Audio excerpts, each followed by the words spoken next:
From the studios of TV Grace International, here are the ineffable words of God. The gospel of grace on the lips of the man Christ Jesus. Abba Father.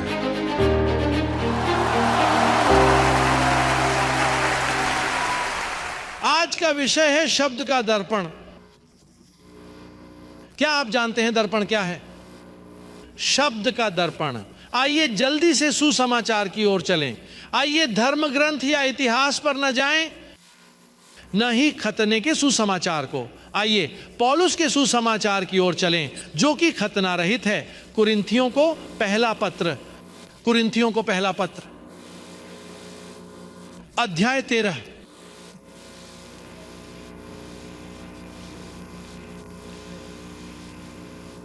अध्याय 13 यह श्लोक 12 में कहता है। देखो प्रेरित वहां क्या कहता है। जब सबके पास होता है तो हम अपने बाप भगवान को कहते हैं अब्बा बाप। श्लोक 12 यह कहता है, वह कहते हैं अब देखते हैं दर्पण द्वारा। आप कैसे कहते हैं? अब क्या? अब हम दर्पण में स्पष्ट देखते हैं, जैसा अंधेरा, लेकिन फिर आमने सामने देखेंगे।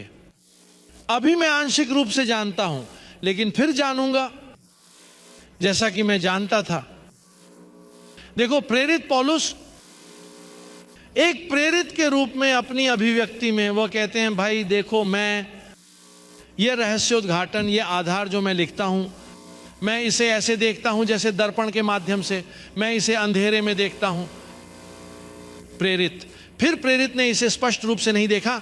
नहीं, प्रेरित ने उस नेव को देखा जो उसने डाली थी, और उसने कहा देख मैं उसे दर्पण की नाई अंधियारा देखता हूं। और वह अंधेरे में क्यों कहता है? क्योंकि पहले दर्पण काले थे, आज के दर्पण का आविष्कार नहीं हुआ था। वे चमकदार धातुएं थीं, उन्होंने उन्हें यथासंभव चमकाया ताकि उन्हें देखा जा सके, लेकिन वह कैसा दिखता था? अंधेरा। और फिर पौल की अभिव्यक्ति में, हालांकि पौल वह व्यक्ति था जिसे ईश्वर ने नींव रखने के लिए चुना था, उसने इसे आधे अंधेरे के रूप में देखा। उसने स्वयं ही अंधेरा देखा था। उसने इसे स्पष्ट रूप से नहीं देखा, उसने इसे अंधेरे में देखा। और वह कहता है देखो अभी तो हम अंधेरे में देखते हैं, अब एक समय आएगा जब यह स्पष्ट रूप से देखा जाएगा। और क्या आप जानते हैं कि मैंने क्या सोचा? वह तब स्पष्ट रूप से दिखाई देने वाला था जब मैं स्वर्ग गया था। वहां पर मैंने सोचा था कि जब कोई मरेगा तो उसे साफ दिखेगा। नहीं, पौल कहते हैं कि इतिहास में एक समय आ रहा है, इतिहास में जहां सुसमाचार प्रकट हुआ है, जो स्पष्ट रूप से देखा जाने वाला था। तो नींव, उन दिनों का दर्पण। इसीलिए पौल, क्षमा करें, क्या आपको याद है जब पतरस ने कहा था भाई जो बातें परमेश्वर ने पौल पर प्रकट की हैं उनमें से कुछ को समझना कठिन है? क्या पतरस ने ऐसा नहीं कहा? तो यह बात पक्की। पेड्रो के लिए वे कठिन थे, पाब्लो के लिए वे कठिन थे, और वे अंधेरे थे। पेड्रो के लिए कल्पना कीजिए, पेड्रो ने उन्हें कठिन देखा और फिर कहा, कुछ लोग उन्हें तोड़ मरोड़ कर पेश करते हैं। वह टेढ़ा करने वालों में से था। निश्चय ही जो नहीं समझता वह टेढ़ा कर देता है। और यहां तक कि पौल ने भी इसे देखा, उसने इसे अंधेरा देखा। वास्तव में खतना के प्रेरित, नासरत के यीशु के प्रेरित, उन्होंने इसे स्पष्ट रूप से नहीं देखा। खैर, यह पौल था और उसने इसे अंधकार में देखा। प्रेरितों की कल्पना करें, यदि पौल ने इसे अंधकार में देखा तो प्रेरितों ने इसे कैसे देखा होगा? काला। उन्हें कुछ नजर नहीं आया। कल्पना कीजिए, हां, अरे अपोलो जो एक बीज बोता था को पाब्लो के कुछ दोस्तों को उसकी मदद के लिए बुलाना पड़ा, उसे रास्ता दिखाना पड़ा। प्रिसिला और एक्विला ने उससे कहा अपोलो यहां आओ। अब यदि प्रेरितों ने इसे नहीं समझा, पाब्लो ने इसे अंधेरा देखा, अपोलो ने इसे कैसे देखा? बहुत अंधेरा। किसी ने स्पष्ट तर्क नहीं देखा। तुम जानते हो क्यों? क्योंकि यह स्पष्ट नहीं था। इसलिए पौल इसकी तुलना उस समय के दर्पण से करता है। और यह स्पष्ट क्यों नहीं था? सीमा विवाद के कारण यह स्पष्ट नहीं हो सका। संधि में परिवर्तन बहुत मजबूत था। मेरा मानना है कि टेक्सास वहां एक सीमा मुद्दा है। और फिर क्या होता है, वाचा के परिवर्तन में मूसा लोगों के मन में इतना व्याप्त हो गया कि पॉल ने इसकी अंधेरी नींव को देखा। कल्पना कीजिए कि दूसरों ने इसे कैसे देखा। यह अंधेरे में था, लोग अंधेरे में थे, लोग मूसा की तरह बातें करते रहे, प्रेरित मूसा की तरह मिलते जुलते रहे। हर कोई संधि का मिश्रण था। जैसा कि इंटरनेट पर एक व्यक्ति ने हमें लिखा, वह जो देखता है वह समझौतों का मिश्रण है। यहूदी धर्म अन्य जातियों के साथ मिश्रित हो गया और क्या लोग देखते हैं कैसे? अंधेरा। खैर, कई साल पहले जब मैं सिस्टम में था, मैंने अंधेरा देखा। वे हमारी आलोचना क्यों कर रहे हैं? क्योंकि जो लोग वे समझते हैं कि हम अंधकार में हैं, वे अंधकार में हैं। एक व्यक्ति जिस पर कोई पर्दा नहीं है, जो स्पष्ट है, जब वह मेरी बात सुनता है तो कहता है मैं इसी की तलाश में था। लेकिन होता यह है कि अंधेरा छा जाता है। आप यह नहीं देखते कि वह क्या कहता है। प्रेरित पौलुस कहता है, कहो पॉल, मुझ पर ध्यान दो क्योंकि मैं विशेष रूप से और बाइबल के साथ बोलता हूं, इसीलिए अगर कोई मुझसे भिड़ जाता है। आपको ऐसा क्यों लगता है कि कोई भी पादरी मेरा सामना नहीं कर सकता? क्योंकि मेरा सामना करने के लिए आपके पास बाइबल होनी चाहिए। या यह कहना आसान है, वहां एक नकली है, वहां सावधान रहें, वह मिथ्या सिद्धांत। लेकिन इसे बाइबल के साथ आजमाएं। उनके पास नहीं है, वे बाइबल नहीं जानते, वे इसे मेरे सामने कैसे साबित करेंगे? वे केवल स्मोक स्क्रीन उत्पन्न करते हैं। क्या आप जानते हैं कि स्मोक स्क्रीन क्या है? कहो सावधान रहो, सावधान रहो, डर पैदा करो, गरीब बातें, उन्होंने उन्हें बहुत नुकसान पहुंचाया है। और फिर अब जब सच सामने आ गया है तो कहते हैं सावधान रहना। अरे ये तो वैसा ही है जब मैं कैथोलिक धर्म में था। वहां एक ईसाई महिला थी जिसने मुझसे बात की और फिर मेरी मां ने अज्ञानी कल्पना करते हुए मुझसे कहा, देखो उस बूढ़ी औरत से सावधान रहो, वह शैतान की ओर से है। लेकिन उस महिला ने मुझे बाइबल बताई जो मैंने अपने जीवन में कभी नहीं पढ़ी थी। यह सच है कि यह मुझे कानूनीवाद की ओर ले गया, जिसने मुझे लगभग मार डाला। लेकिन कम से कम मैं कहता हूं, कम से कम इसने मुझे थोड़ा धक्का तो दिया। सत्य, फिर भी उन्होंने मुझे बाइबल से परिचित कराया और मैंने पेंटेकोस्टलिज्म में प्रवेश किया और फिर मैंने अन्य सिद्धांतों की कोशिश की। लेकिन मैं अभी भी अंधा था। तुम जानते हो क्यों? क्योंकि पॉल ने कहा, सुनो, पौलुस ने कहा कि इस युग का परमेश्वर आने वाले युग का नहीं, इस युग का परमेश्वर।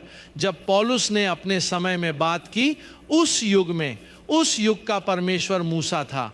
मूसा ने उसकी समझ को अंधा कर दिया, क्योंकि अंधा कानून, आज्ञाएं अंधापन उत्पन्न करती हैं और तुम्हें स्पष्ट रूप से देखने नहीं देती। ऐसे बहुत से लोग हैं जो हमारी बात सुनते हैं, सोचते नहीं। उनका दिमाग उस कार की तरह है जो बिना स्टार्ट हुए 10 साल तक गैरेज में खड़ी रहती है। उनका इंजन रुक जाता है और जब वे उसे चालू करने जाते हैं तो बूम खराब हो जाता है। परंतु हर कोई नहीं जो सुनता है, और वह जो हमारी सुनता है, कार है या दिमाग 10 या 15 साल के लिए बंद हो गया। ऐसे लोग हैं जो सोचते हैं और कहते हैं मुझे यह पसंद नहीं है, मुझे संदेह था कि इससे बेहतर और एक समय ऐसा आता है कि जब वे हमारी बात सुनते हैं तो देखते हैं, अरे मैं तुम्हें बताता हूं क्यों, क्योंकि हमारा दर्पण साफ है। क्या आप जानते हैं पॉल ने क्या कहा? देखिए, आइए इसे वहीं पढ़ें। पहले अक्षर के 12वें अध्याय में, क्षमा करें, कुरिन्थियों के पहले अक्षर के 13वें अध्याय में देखें कि यह क्या कहता है। श्लोक 8, प्यार कभी खत्म नहीं होता, परंतु भविष्यवाणियां समाप्त हो जाएंगी और भाषाएं समाप्त हो जाएंगी और ज्ञान समाप्त हो जाएगा। क्योंकि हम कुछ कुछ जानते हैं और कुछ कुछ भविष्यवाणी करते हैं, परंतु जब वह जो सिद्ध है आएगा तब जो कुछ है उसका अंत हो जाएगा। जब मैं बच्चा था तो मैं बच्चे की तरह बोलता था, मैं बच्चे की तरह सोचता था, मैं बच्चे की तरह न्याय करता था।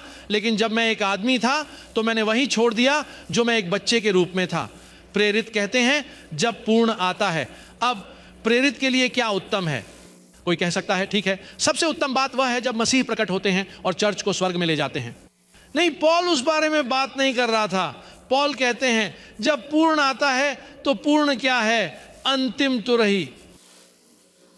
उसने कहा देखो, अंतिम तुरही बजते ही सब बातें स्पष्ट हो जाएंगी, क्योंकि उसका शब्द स्पष्ट होगा।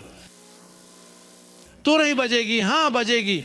और फिर क्या होता है कि प्रेरित पौलुस चमकदार धातु का दर्पण लेकर चलता था और अंधेरा देखता था। लेकिन उन्होंने मुझे एक भी धातु नहीं दी। उन्होंने मुझे दिया। देखो, उन्होंने मुझे एक आधुनिक दर्पण दिया। अब आप उन आधुनिक दर्पणों में से एक का उपयोग करते हैं जिनमें रोशनी भी होती है और आप अपने छिद्र देख सकते हैं, आप छिद्रों को विस्तार से देखते हैं, है ना। खैर, देखो, पौलुस ने मेरे विषय में भविष्यवाणी की और कहा जब दूसरा आएगा तो देखो वह तुम्हारे लिए सब कुछ स्पष्ट कर देगा, क्योंकि पौल स्वयं इसके बारे में स्पष्ट नहीं था, उसने इसे अंधकारमय देखा। हालांकि पौल ने फाउंडेशन लिखा था, फिर भी बहुत सी चीजें थीं जिन्हें वह समझा नहीं सका। क्या तुम नहीं देखते कि मूसा का प्रभाव बहुत प्रबल था? पौल ने जो किया वह यह था कि उसने इसे लिखित संहिताबद्ध छोड़ दिया। लेकिन उदाहरण के लिए पौल ने यह नहीं कहा कि आप एक देवदूत थे, उन्होंने कहा कि हम मिट्टी के बर्तनों में रखे खजाने हैं। हालांकि मेरे लिए चूंकि दर्पण चमकदार है, मैं इसे स्पष्ट रूप से देखता हूं। निसंदेह हम देवदूत हैं जो मिट्टी के प्याले में रहते हैं।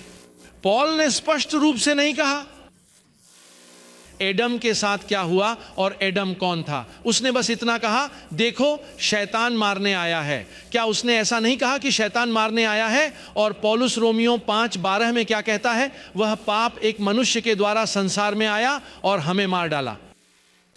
एक आदमी, वह इसने हमें मार डाला। पाप मनुष्य के द्वारा जगत में आया, और उस आदमी के बारे में क्या? इसने हमें आध्यात्मिक रूप से मार डाला। और जुआन शैतान के बारे में क्या कहता है? वह कहता है कि वह शैतान किस लिए आता है? मार डालना। खैर, पौल नहीं कर सका इसे स्पष्ट रूप से लिखें, लेकिन चूंकि मैं दूसरे समय में हूं, वे मुझे स्वर्ग में ले गए। जहां पाब्लो गया वे मुझे ले गए और वहां वे मुझे ये सारी बातें समझाने लगे। मैं इसका अध्ययन नहीं करता, मैं अपना समय रहस्योद्घाटन की तलाश में एक कमरे में अध्ययन करने में नहीं बिताता। उदाहरण के लिए मैंने यहाँ नोट्स लिए। वह कहते हैं दूसरे के दर्पण ने पूरी सच्चाई दिखा दी। देखिए, जब ये आईना सामने आया तो ये खुलासा हुआ, ये रहस्य साफ हो गए। उदाहरण के लिए हम ये नहीं कहते कि भगवान आपका भला करे। हम कैसे कहें? क्योंकि दर्पण साफ बोलता है। और आपका दर्पण क्या है? ईसा चरित। यह पहले के समय में नहीं लिखा गया था, वहां जो अस्तित्व में था वह लेखन था। पौलुस की पत्रियां नहीं लिखी गईं। पौल के पत्र पौल के दिमाग में थे और पपीरी पर ल्यूक ने उन्हें लिखा था। और तब आप ऐसा नहीं कर सके, आपको यह कहने का विशेष अधिकार नहीं मिला। आइए कुरिन्थियों के लिए पहला पत्र देखें। क्योंकि वह पपीरी पर था और उस समय प्रिंटिंग प्रेस नहीं बनी थी, तभी तो उसे अंधेरा दिखा। लेकिन फिर क्या होता है कि बिल्डर के समय तक, दूसरे के समय तक प्रिंटिंग प्रेस बन चुकी थी और हर किसी के पास अपनी बाइबल है और उनके पास सुसमाचार है। और अब मेरे लिए ये कहना आसान है, ठीक है, पहला अक्षर कोरिन्थियंस देखो, तुरंत आप जाते हैं और इसकी तलाश करते हैं और आप कहते हैं ये वहां ऐसा कहता है, ये सच है। क्योंकि अब हम स्पष्ट रूप से देखते हैं, हमें दर्पण दिया गया, लिखा है, दर्पण साफ है। ये इसे यहां हमें कहता है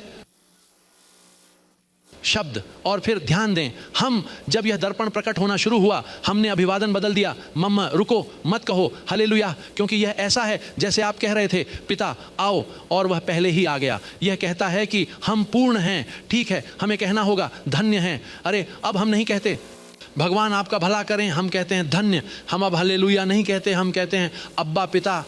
अब हम कहते हैं कि एक ही भेंट से उसने हमें सदा के लिए सिद्ध कर दिया। क्योंकि पौल ने कहा जब पूर्णता आएगी तो एक संदेश आएगा जो पूर्णता के बारे में बात करेगा। और दुनिया भर में पूर्णता की बात कौन करता है? हम इस बारे में बात करते हैं कि हम कैसे परिपूर्ण हैं, हम पूर्ण हैं, हमारे पास किसी चीज़ की कमी नहीं है। अरे जब साफ दर्पण आया तो हमने देखा कि शैतान कहाँ था, नष्ट हो गया। अरे हम तो समझ गए कि पाप दूर हो गया। क्या आप जानते हैं कि पौलुस ने लिखा था कि जब मसीह दूसरी बार आएगा तो वह पाप के संबंध के बिना आएगा और हमारा पाप से कोई संबंध नहीं है।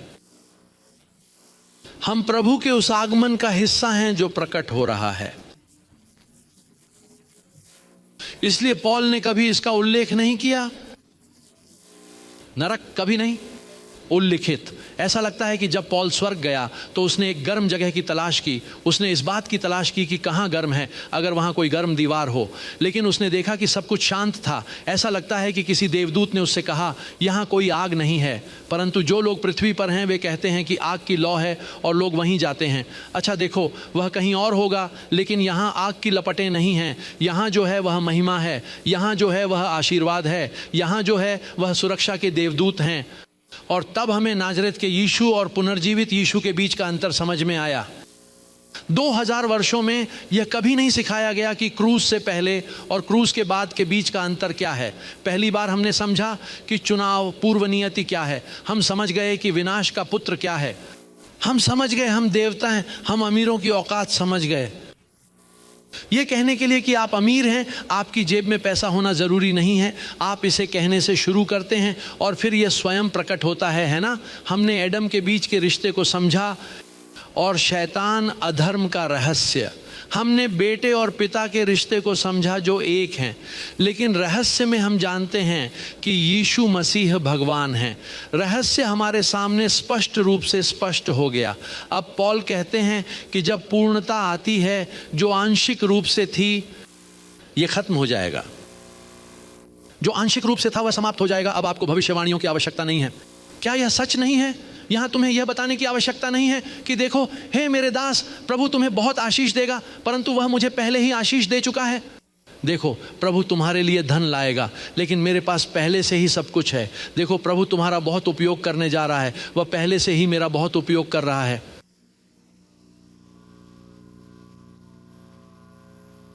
हम जानते हैं, अरे हमसे क्या नहीं हुआ कि उन्होंने हमें एक स्पष्ट दर्पण दिया। सही? अरे मुझे पाब्लो के लिए खेद है, लेकिन पाब्लो दर्पण लेकर घूम रहा था। अंधेरा था, लेकिन ऐसा होना ही था। वह नींव रखने आया था। वह एक व्यक्ति को भी मना नहीं सका। वह मर गया और उसने कहा, सभी ने मुझे त्याग दिया, सभी ने।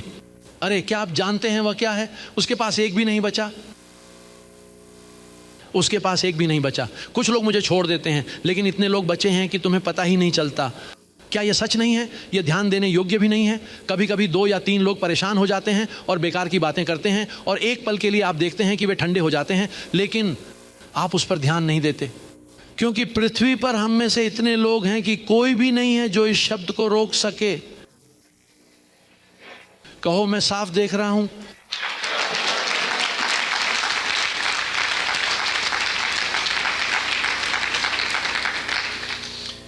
ये शब्द बहुत अनमोल है कि हम इसे खत्म करने जा रहे हैं। कुरिन्थियों को फिर से दर्पण देखने के लिए दूसरे पत्र के साथ हम दर्पण को चमकते हुए देखेंगे। अध्याय 3 श्लोक 18 में 3:18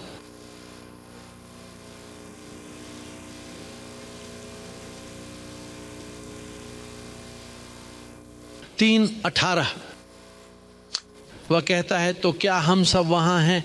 इसलिए हम सभी खुले चेहरों के साथ प्रभु की महिमा को दर्पण की तरह देख रहे हैं। अरे पाब्लो ने उसे एक दर्पण के रूप में देखा, और पाब्लो का दर्पण कैसा था? अंधेरा।